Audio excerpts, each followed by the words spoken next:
Hey guys, I'm Dave and welcome to the Trull Gallery. Today, we're going to finish rebuilding my router table.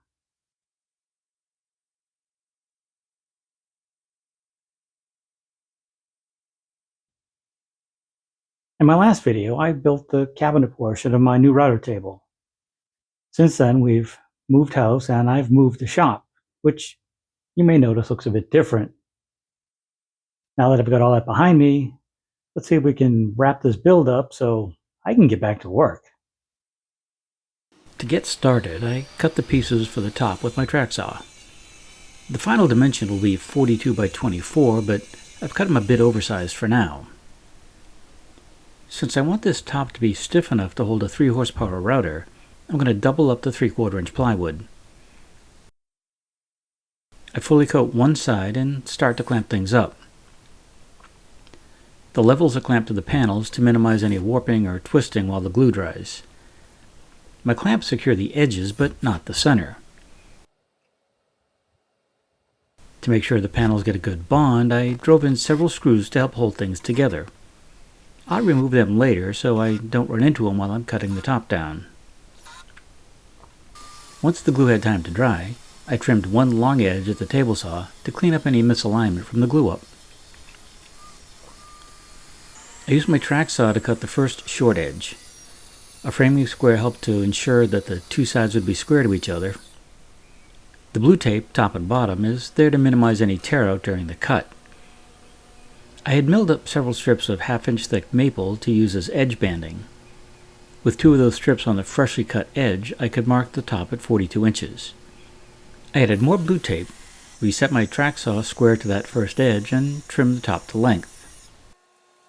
After marking the width to accept 2 strips of my edge banding, I cut the top to size with the table saw.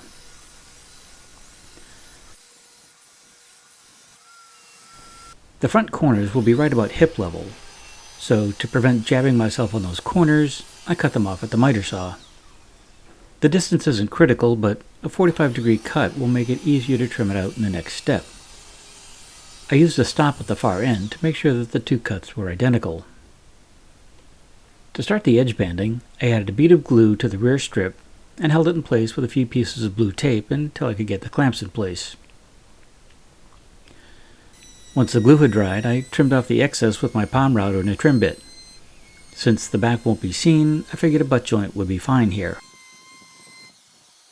For the side pieces, I cut a 22.5-degree miter on one end and set a scrap with the same cut in place. The joint was tight at the front, and I let the strip run long in the back. More glue, more tape, and a few 23-gauge pins held things in place for now. The opposite side was attached the same way. I added a few clamps and the top was set aside to dry. After cutting the small corner pieces to size with that 22.5-degree angle on both ends, they were glued and taped in position. I tried to clamp them, but things just slid around. Since these aren't structural, the tape should work fine. The front strip was cut to length and attached like the sides. Glue, tape, pins, and clamps. The next day, after trimming the maple edging flush with the top, I laid out the cutout portion for the mounting plate. A couple of clearance holes allow me to cut this out with my jigsaw.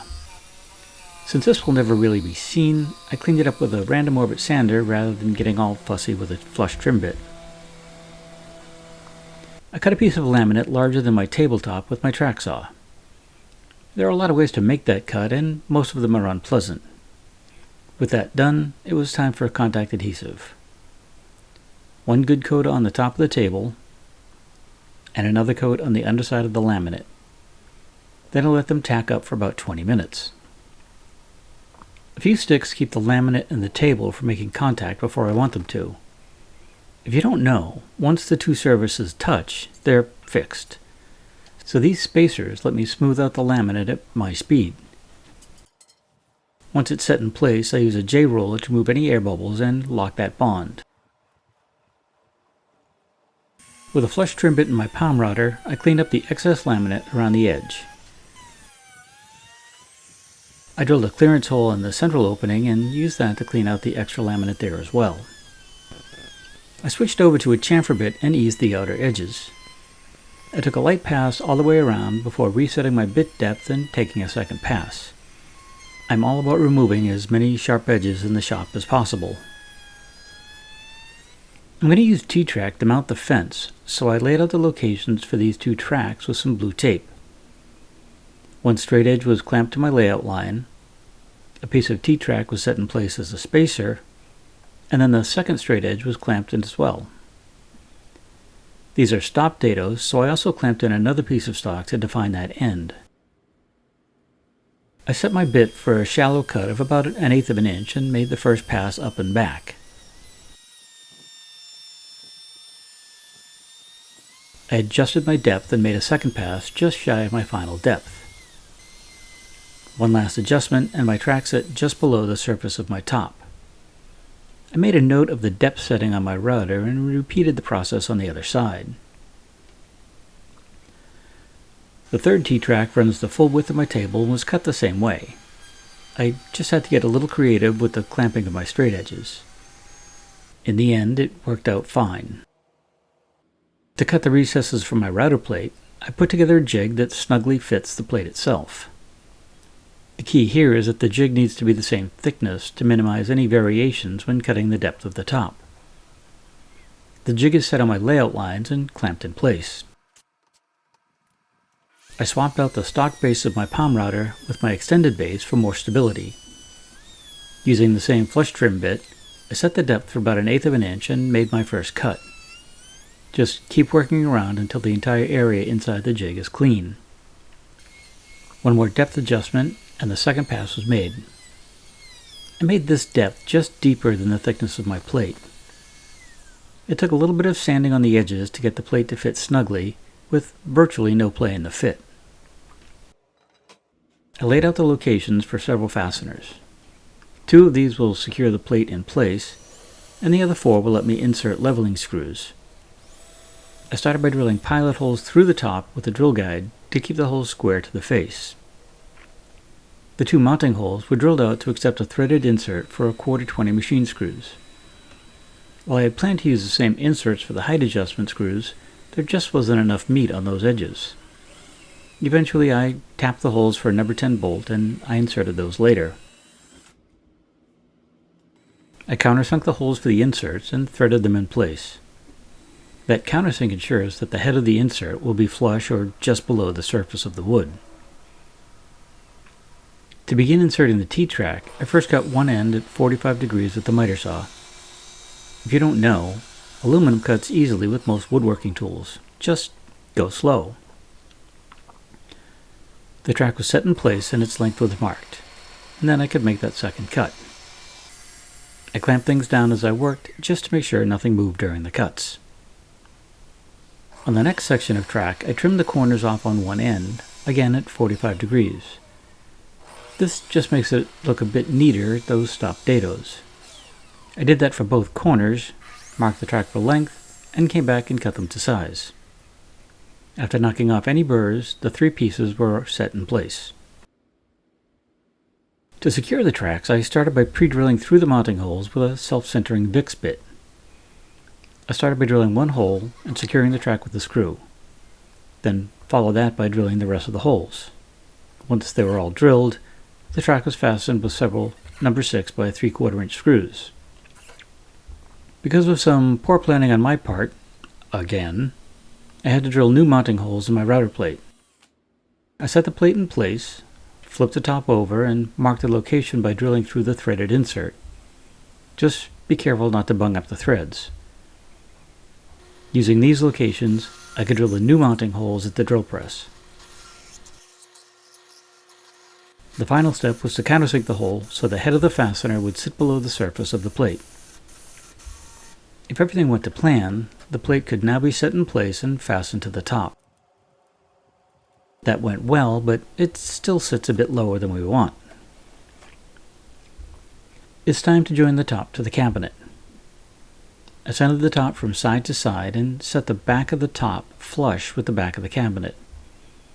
A few clamps hold things in place while I drive in several number 8 by 2 inch screws up through the mounting rails into the top. It looks like the top rail of the cabinet sticks out from the top, but that's just an illusion. It sits back from that mitered cut just a bit. A quick check and this top isn't going anywhere. Shifting over to the fence, I cut down several pieces of 3/4 inch plywood to size. To keep the fence square, I'll need a few support blocks, and I cut those at 45 degrees at the miter saw. With the fence face and the bottom clamped together, I drilled a 4-inch hole centered on the pieces where they met. This gives me a clearance area for my router bits. After drilling partway through, I flipped the stock over and finished the cut from the other side. This provides a clean cut on both faces. I swapped out my hole saw for a sanding drum and cleaned up those two cuts. To be honest, this is when I realized one of my panel raising bits is right at 4 inches in diameter. So I recut the opening arcs at the bandsaw and sanded them again. Now we could pre-drill the face of the fence for the fasteners that will secure the fence to the bottom. Using a drill press with a fence and a stop just makes things more consistent. I switched to a 1/4 inch bit and drilled the start and stop holes for the adjustment slots on either end of the fence. I put a 1/4 inch spiral bit in my rudder and set my fence to cut the grooves. I just set the bit in one of the holes I just drilled and then adjusted the fence until it was snug against the side. The bit was set for a shallow cut, then set in place on the plywood. I moved the router from the start hole, the end hole, and then the cut was repeated on the other side. I made a total of 4 passes per side, adjusting the depth of cut each time until I cut a through slot on both sides of the fence. A quick sanding removed any burrs from the process. The fence base needs 2 mounting holes, so it was back to the drill press. The location of these holes has to line up with the T-tracks the fence will ride in. I'm using 5/16 bolts for the fence, so I used a 3/8 brad point bit to maintain a little wiggle room. With all the prep work done, including pre-drilling the holes for the mitered braces, I added a bead of glue to the face of the fence and clamped it to the base with a pair of clamping squares. I pre-drilled into the base through the holes I had in the face before driving some number 8 by 2 inch screws to secure things together. Once the 2 pieces were secure, I came back to add the braces. Like before, it was glue, pre-drill, then add screws. I made sure to use the longer screws near the corners and the shorter screws on the outer sides. This prevents me from blowing through the braces with those longer screws. I set a T-track bolt in both fence tracks, dropped the fence on top, and then secured them with washers and threaded knobs. That 5-inch opening is way too large for most routing, so it's time to fit the adjustable fence faces. I set them in place so they touched in the center, marked them for left and right, and then clamped them. I used a 1/4 inch brad point bit to mark the location of the outermost holes, first determining where the fence was fully closed, and then the second set where the fence was fully open. These would be the locations for my adjustment screws. After drilling those out like before, I added 2 threaded inserts to each face, again making sure they sat just below the surface of the fence. I'm adding T-track to the fences also, but this time I'll use the table saw and a dado set to cut the groove. Since my table saw is starting to feel its age, I can't go much larger than a 1/2 inch dado stack. I made 1 pass on both fences, adjusted the fence, and made a second pass to accept the width of my track. Again, the goal is a snug fit with the track sitting just below the face of the fences. The screws I had to secure the track were a hair too long, so I used my grinder to nip off those protruding tips. It may not be pretty, but they'll never be seen. At least after today. Now the fence faces can be secured in place with 2 threaded knobs on each side. I cut a piece of 1/4 inch plywood to fit the size of the opening on the back of the fence. It's not necessary, but I matched the angle at the top, just for neatness. Then I taped it in place and pre-drilled for some number 8 screws. These just held it in place for now so I could mark the location of the inside bottom of the fence. I drilled a 2¼ inch hole centered on the back panel so that the bottom of the hole is in line with the base of the fence. Then it can be screwed back in place. I didn't glue this in, as I may have to change the size of the hose opening later. A little sanding cleans up that top edge, and I'm ready to hook up some dust collection to the table. The power switch for my router is inside and not easy to reach, so I'll add an external switch.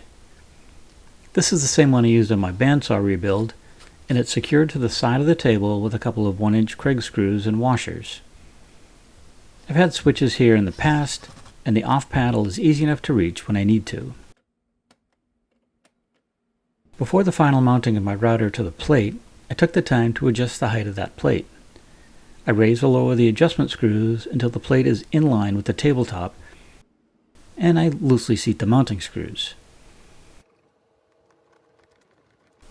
A few more adjustments to the height of the plate, and the mounting screws can be fully seated. Once I'm happy with the location of the plate, I can mount my router. After a bit of fussing, I got the mounting screws lined up and tightened the router to the plate. This height adjustment is one of the things that sold me on this router. After raising the bit and plugging the router into the new external switch, I could turn on the router power button and then hit the external switch, which now controls the router. I wanted to add a back to the router compartment, and to start that, I added 2 mounting strips inside the cabinet. A bit of glue and a few brads hold those in place. I made sure to set them in square to the bottom and left them off the bottom of the cabinet. I'm going to add a slanted bottom to this section, and it kept falling in, so this angled brace should hold it at the correct height. The bottom got an angle cut at the front, and then I marked the location for the rear angle. Once that was cut and set in place, I added the back panel. The lower hole is for dust collection, and the smaller upper hole is for the power cord. A few screws hold this in place, and again, no glue in case I need to rework it later. After feeding the power cord through, I added a piece of 1/4-inch ply to help hold the cord in place and minimize any excess openings for dust to escape from. This may seem like overkill, but I don't plan to remove this router from the table often, if ever. I couldn't find a good place to store the height adjustment wrench, so I decided to add a few dowels to the angled portion of the fence to see if that would work. I'm not sure if I'm sold on this idea, but it'll do for now. There's not much left to do but load up the drawers. One side holds my 1/2-inch shank bits, and the 1/4-inch bits are on the other side. If you remember those cubbies on the drawers from the last video, they hold bits that would fall through the holes in the shelves. I also use the rear cubbies for setup pieces that I keep on hand. The cubbies can also hold my wrenches, collets, and more. And since I have more storage space than I have bits, at least for now, I can store other router accessories here as well. I added a hook on the router compartment door for the Triton's collet wrench. And that large bottom drawer, well, it'll hold all my routers, fences, bases, and such. This clearly needs some work, but for now it's gonna look like this. The last thing to do is add some cable management. A couple of little clamp thingies will keep the wires looking nice and out of the way. The new router table looks great, and it's beefy too.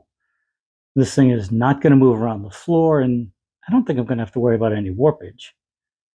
It provides plenty of storage for my bits and most of my accessories. And sure, that bottom drawer needs a little work, but I think I'm going to have to live with it for a while to figure out how best to set that up. I almost forgot. If you're interested in making one of these tables for yourself, there will be plans available. Not right away, but probably within a week or so of this video being published. If you'd like a set of the plans, and they're not on my website yet, just either drop me a line through the website or leave a comment below, and I'll get back to you just as soon as they're published. Love to hear your thoughts on this video. Was there something I could have done easier, smarter, safer? Drop them in the comments below. I'd love to hear. As usual, I'll add some links to some of the tools and accessories I used in this build in the comments below. Some of them will have affiliate links, and should you happen to need one of those things and buy it through the link, it does help support this channel. If you enjoyed this video, maybe give it a thumbs up and share it with friends. If you haven't already, maybe it's time to hit that subscribe button and a little bell so you get notified each time I put out a new video. Not sure what's coming up next, but it should be something interesting. Until then, have a great day. Stay safe. We'll see you soon.